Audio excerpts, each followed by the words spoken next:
What's up, nerds? Welcome back to another Destiny 2 video, and boy do we have a lot to talk about today. We are 1 week out from the new season, and we have new armor, new weapons, new activities, new quests, and many more things to cover.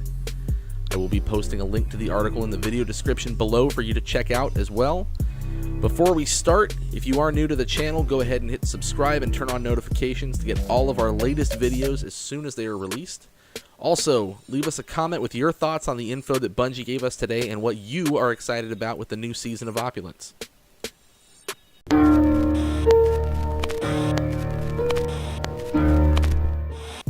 Alright, well, where to begin?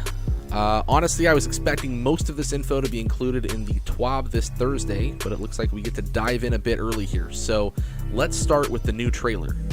In this video, we get a closer look at the new raid, the new activity called the Menagerie, and a tease of some new weapons and gear. Now, the raid has obviously been on most people's minds, but we also get to look at the new match-made 6-player activity called the Menagerie. It's interesting to see 2 6-player activities dropped at the same time, but my guess here is that Bungie wants to give people more to do and finish strong with this annual pass and the current content they're creating. I think what will make the Menagerie something that stands out over previous seasons' activities is that players will get to choose their rewards here. That's right.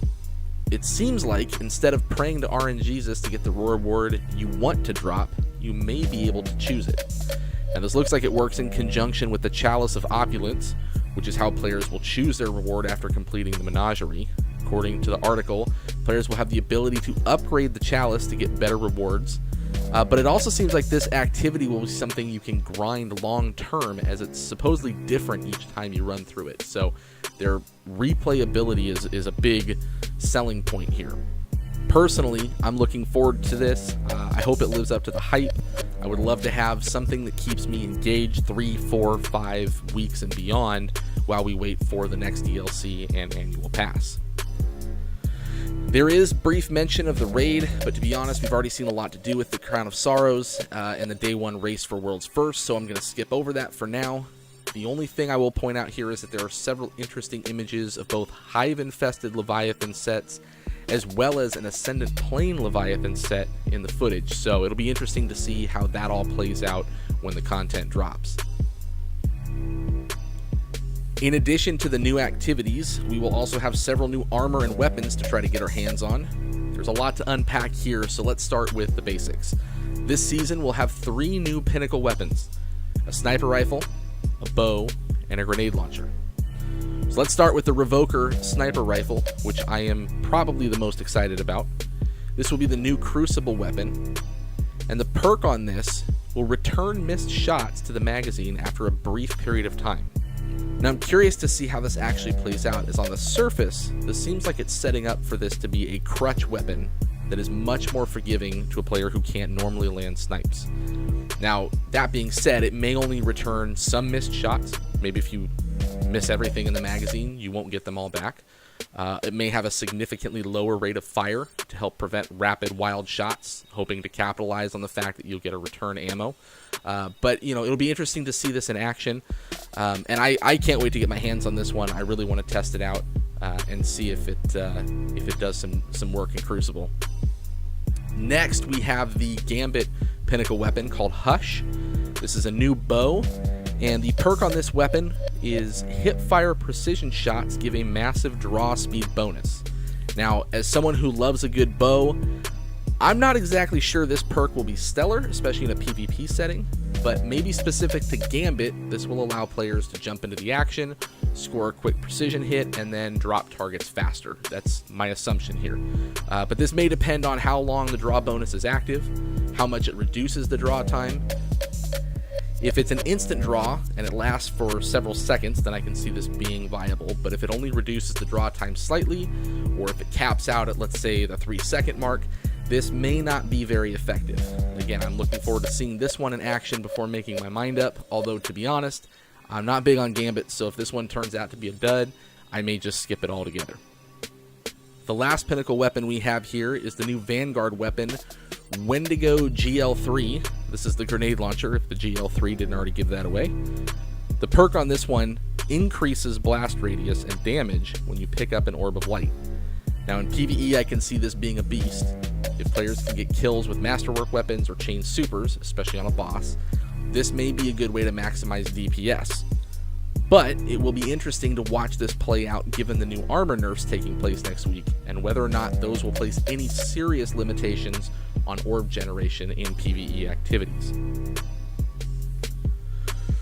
Alright, moving on to the other weapons and armor. Now the list looks pretty damn extensive given how little we've gotten out of the last few seasons aside from pinnacle weapons and a few other things.